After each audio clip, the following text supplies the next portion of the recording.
Bonjour, c'est Anne-Sandrine Di Girolamo au micro des Ondes de l'Imo, le podcast immobilier attentif et curieux.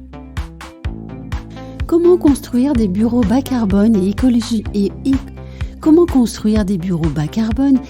écologiquement vertueux sur l'ensemble du territoire et pas seulement à Paris? Thomas Péridier, directeur de la promotion tertiaire chez Crédit Agricole Immobilier, est venu à notre micro exposer la vision et la méthode de travail du Crédit Agricole Immobilier pour parvenir à réaliser cette ambition. Pour éclairer son propos, il présente alors certains des projets dont les travaux débutent à Caen, Grenoble et Dijon. Thomas Péridier, bonjour. Oui, bonjour Anne-Sandrine. J'aimerais savoir tout d'abord comment est-ce que chez vous on envisage la question du bas carbone. Quelle est votre stratégie ? Alors la stratégie elle est globale, elle ne concerne pas que le bas carbone. Oui. Le bas carbone vient structurer l'ensemble de nos démarches. Oui. C'est peut-être aussi la vitrine finalement. C'est peut-être aussi la vitrine, mais c'est surtout que le bas carbone va aussi avec le confort pour les usagers, va avec les attentes du marché et des investisseurs.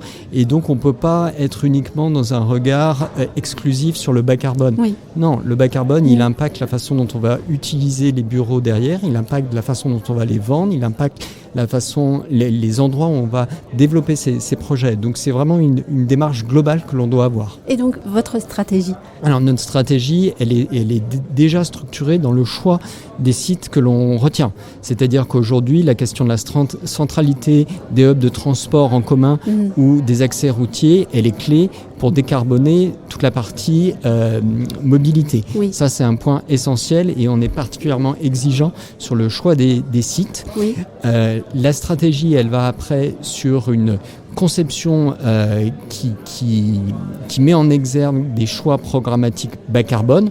Donc ça veut dire quoi ? Ça veut dire que très concrètement, quand on est en région, on est dans des économies de projet qui nécessitent de travailler des concepts répétitifs avec une grande efficience des bâtiments en termes de structure, en termes de fonctionnalité des espaces pour avoir des économies d'échelle. Donc on ne peut pas se limiter à de la cosmétique, mais il faut avoir une approche très affirmée sur la compacité du bâtiment, sur l'accès à la lumière du jour, sur l'économie et la frugalité des matériaux.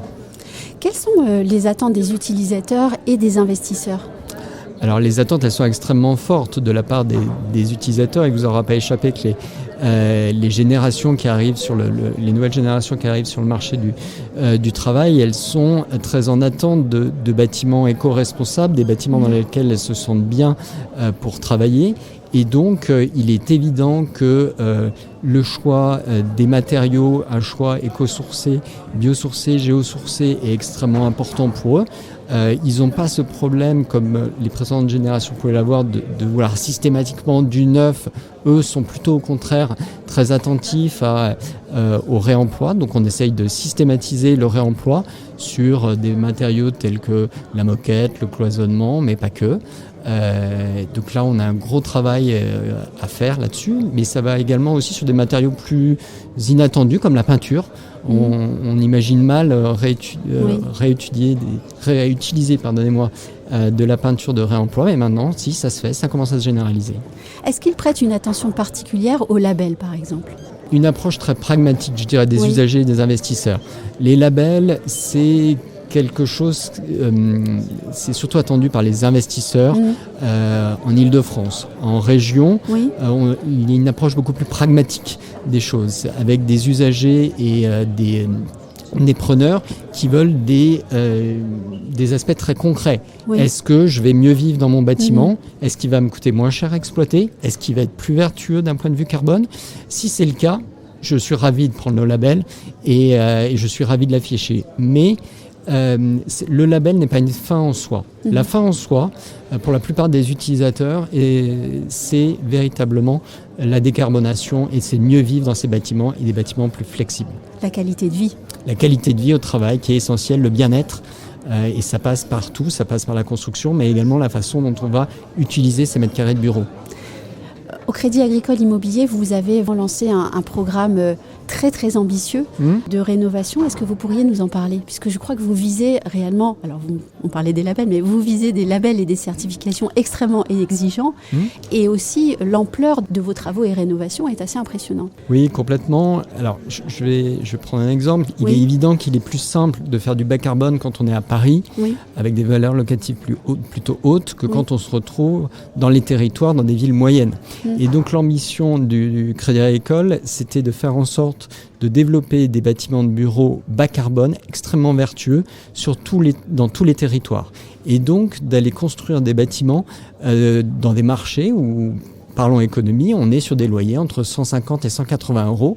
Donc forcément, de valeur locative par an, on ne construit pas de la même façon que quand on est à Paris ou en première couronne. Et donc la démarche du Crédit Agricole a été de se dire, pour réussir cette équation et rénover ce parc de bureaux, j'ai besoin de développer un concept. Et donc c'est ce que l'on a fait. On a développé un concept avec une maîtrise d'œuvre, avec un architecte, et on a défini un bâtiment type qui nous permet d'être extrêmement efficient d'un point de vue économique et de pouvoir dupliquer en fait ces projets sur tout le territoire à moindre coût. Concrètement, ça se traduit par quoi? Ça se traduit déjà par une typologie de projet.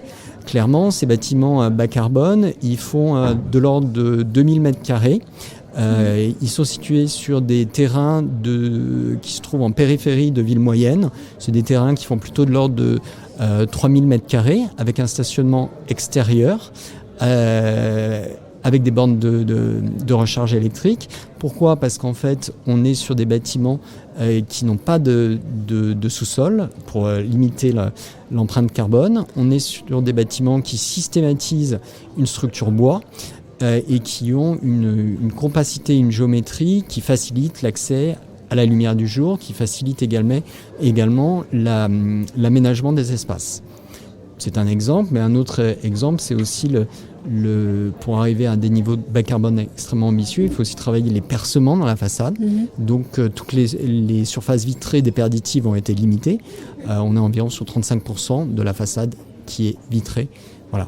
Mais tout en privilégiant une qualité intérieure des espaces pour les usagers. Vous avez initié les travaux de 3 bâtiments de bureaux bas carbone, bureaux qui sont situés à Caen, Grenoble et Dijon. C'est un projet que vous présentez sur le CIPCA, je crois. Bien sûr. Est-ce que vous pourriez nous en parler? Oui. Donc c'est des projets qui sont extrêmement efficients, puisqu'on est à un peu moins de 1000 kilos équivalent carbone. On est sur des projets tels que je vous les définissais dans le concept, donc structure bois, avec des espaces qui doivent répondre aux attentes des usagers, c'est-à-dire une très grande flexibilité des surfaces, parce qu'aujourd'hui, ce qu'attendent les usagers, c'est des bâtiments qui permettent d'évoluer tout au long de leur cycle de vie. Et c'est ça aussi une démarche bas carbone. C'est pas uniquement un choix de matériaux, c'est un bâtiment qui n'est pas obsolète dans 3, 5 ou 10 ans. Donc en travaillant la structure et en permettant de faire évoluer le bâtiment avec le temps, on répond également au bas carbone. Et bien entendu, on a mis dans ces bâtiments toute une partie de l'ingénierie que je vous ai citée il y a quelques minutes, que ce soit sur le réemploi de matériaux ou sur une conception efficiente. Est-ce que vous travaillez aussi sur les usages ? Alors, les usages, c'est une question clé, et aujourd'hui, les usages, il faut faire attention, selon moi, aux effets de tendance. Oui. C'est-à-dire qu'on peut très vite être très séduit par des concepts, les derniers concepts du moment. Sauf que nous, notre mission de promoteur, c'est pas de construire des espaces qui soient encore une fois figés. Notre mission, il me semble, et pour s'inscrire dans le temps, c'est de construire des bâtiments, encore une fois, flexibles et qui pourront avoir plusieurs vies. Donc aujourd'hui, oui, on réfléchit à des usages qui aujourd'hui tendent plutôt vers du flex office, vers du travail collaboratif, des proportions de salles de réunion extrêmement importantes, puisque là où avant on était plutôt à 15-20% d'espace de réunion, maintenant on est plutôt à 20-25% d'espace collaboratif, ça correspond au nouveau mode de travail, mais peut-être que demain on reviendra à du bureau plus cloisonné. Quand il y a eu le Covid, on a eu tous très peur, on s'est dit il faut peut-être qu'on revienne tous à des bureaux cloisonnés. Voilà. Donc adaptabilité. Indispensable si on veut être durable. Merci beaucoup Thomas Péridier. Merci Anne-Sandrine.